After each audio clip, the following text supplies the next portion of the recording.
Assalamualaikum warahmatullahi wabarakatuh.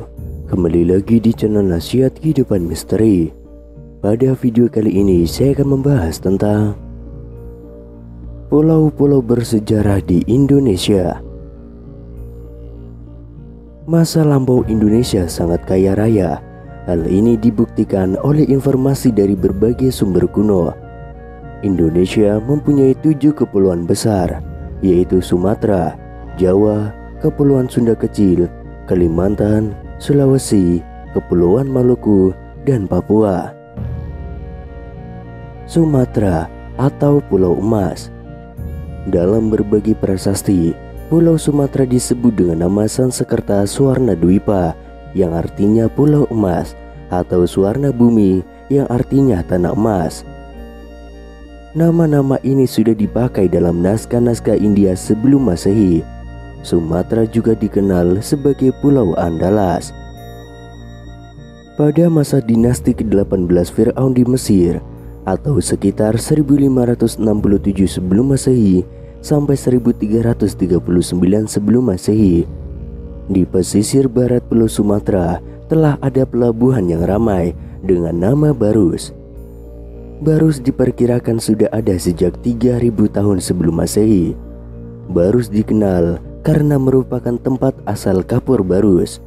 Ternyata kamper atau kapur barus digunakan sebagai salah satu bahan pengawet mumi Fir'aun di Mesir kuno. Di samping Barus, di Sumatera juga terdapat kerajaan kuno lainnya. Sebuah manuskrip Yahudi purba menceritakan sumber bekal emas untuk membina negara kota kerajaan Nabi Sulaiman diambil dari sebuah kerajaan purba di timur jauh yang dinamakan Opir. Kemungkinan Opir berada di Sumatera Barat. Di Sumatera Barat terdapat Gunung Opir. Gunung Opir dikenal juga dengan nama Gunung Talamau, yang merupakan salah satu gunung tertinggi di Sumatera Barat yang terdapat di daerah Pasaman. Kabarnya kawasan emas di Sumatera yang terbesar terdapat di Kerajaan Minangkabau. Menurut sumber kuno, dalam kerajaan itu terdapat pegunungan yang tinggi dan mengandung emas. Konon pusat kerajaan Minangkabau terletak di tengah-tengah galian emas. Emas-emas yang dihasilkan kemudian diekspor dari sejumlah pelabuhan seperti Pelabuhan Kampar, Indragiri, Pariaman, Tikus, Barus, dan juga Pedir. Di Pulau Sumatera juga berdiri Kerajaan Sriwijaya yang kemudian berkembang menjadi kerajaan besar pertama di Nusantara yang memiliki pengaruh hingga ke Thailand dan juga Kamboja di utara hingga Maluku di timur. Kemudian ada Pulau Jawa atau Pulau Padi. Dahulu Pulau Jawa dikenal dengan nama Jawa Dwipa. Jawa Dwipa berasal dari bahasa Sanskerta yang berarti Pulau Padi dan disebut dalam epik Hindu Ramayana.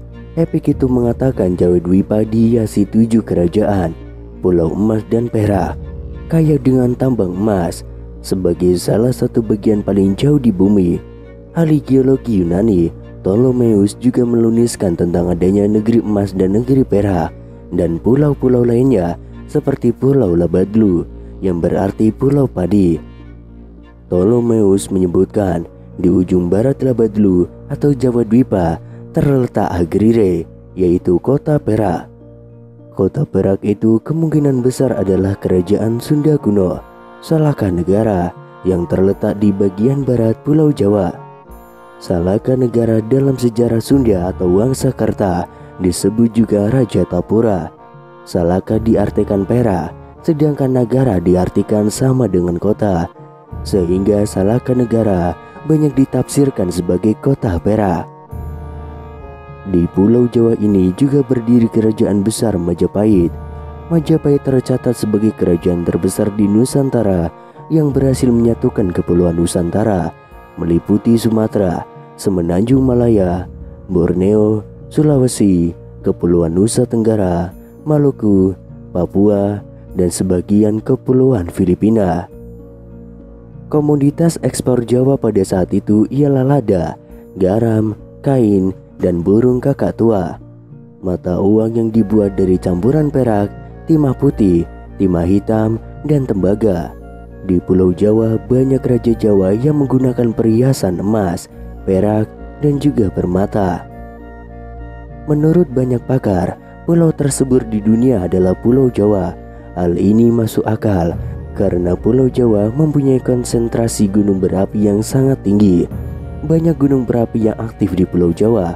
Gunung inilah yang menyebabkan tanah Jawa menjadi sangat subur dengan kandungan nutrisi yang diperlukan oleh tanaman. Selanjutnya, Kepulauan Sunda Kecil, Bali, Nusa Tenggara Barat, dan Nusa Tenggara Timur. Kepulauan wisata. Ptolemeus menyebutkan ada 3 buah pulau yang dinamai Sunda yang terletak di sebelah timur India. Berdasarkan informasi tersebut, ahli-ahli ilmu bumi Eropa menggunakan kata Sunda untuk menamai wilayah dan beberapa pulau di timur India.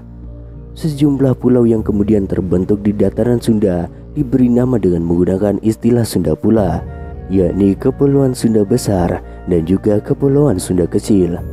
Kepulauan Sunda Besar ialah himpunan pulau besar yang terdiri dari Sumatera, Jawa, Madura, dan Kalimantan. Sedangkan Kepulauan Sunda Kecil merupakan gugusan Pulau Bali, Lombok, Sumbawa, Flores, Sumba, dan juga Timor. Daerah Kepulauan Sunda Kecil ini dikenal sebagai daerah wisata karena keindahan alamnya yang menakjubkan. Sejak dulu telah ada banyak wisatawan yang berkunjung atau liburan di Kepulauan Sunda Kecil ini. Kemudian Kalimantan, Pulau Lumbung Energi. Dahulu nama pulau terbesar ketiga di dunia ini adalah Waruna Dwipa, yang artinya Pulau Dewa Laut. Kalimantan dalam berita-berita Cina disebutkan dengan istilah Cinlin PEC. Kemudian Nusa Kencana adalah sebutan Pulau Kalimantan dalam naskah-naskah Jawa kuno. Orang Melayu menyebutnya Pulau Hujung Tanah. Borneo adalah nama yang dipakai oleh kolonial Inggris dan juga Belanda. Pada zaman dahulu, pedagang asing datang ke pulau ini untuk mencari komoditas hasil alam berupa kamfer, lilin, dan sarang burung walet, melakukan barter dengan guci keramik yang bernilai tinggi dengan masyarakat Dayak. Para pendatang India maupun orang Melayu memasuki muara-muara sungai untuk mencari lahan bercocok tanam dan berhasil menemukan tambang emas dan intan di pulau ini. Kini Pulau Kalimantan merupakan salah satu lumbung sumber daya alam di Indonesia, memiliki beberapa sumber daya yang dapat dijadikan sebagai sumber energi. Di antaranya adalah batu bara, minyak, gas, dan geotermal.